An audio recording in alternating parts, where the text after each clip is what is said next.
साथीहरु ड्युटीबाट आएर ल खाना पकाउन थाल्यो है। हेर्नु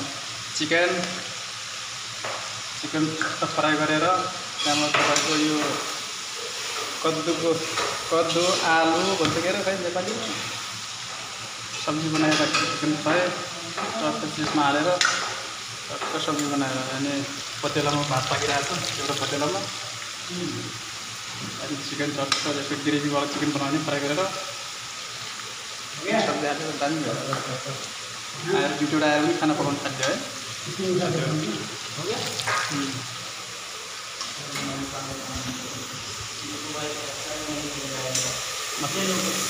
यसमा चाहिँ सब्जी पनि नाच्छ।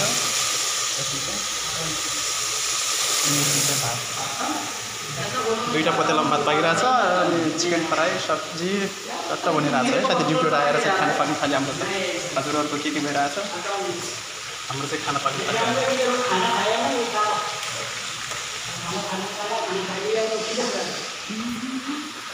साथीहरू ड्युटीमा आएर चाहिँ खाना पाक्न थाल्यो है हाम्रो चाहिँ। हेर्नु है टक्क चिकन फ्राई गरेको चिकन ग्रेभी बनाउने हो।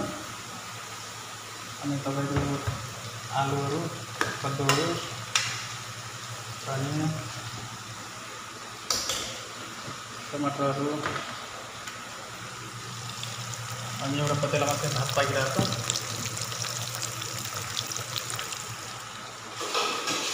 खाना पाकिरहेको छ हाम्रो चाहिँ। ड्युटीबाट आएर खाना पकाउन पनि थाल्यो।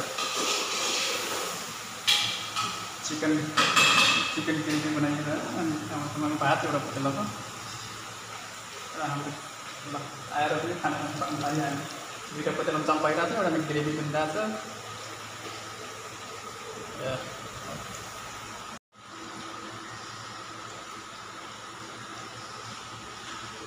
मेरा पकने में चलो चलो बस चलो ल साथीहरु खाना पाकिसक्यो है। ल च्याट्ट खाना बनाएर आएको चिकन फ्राई ग्रेभी सब बनिरहेको छ एकैचोटि है। साथीहरु चिकन फ्राई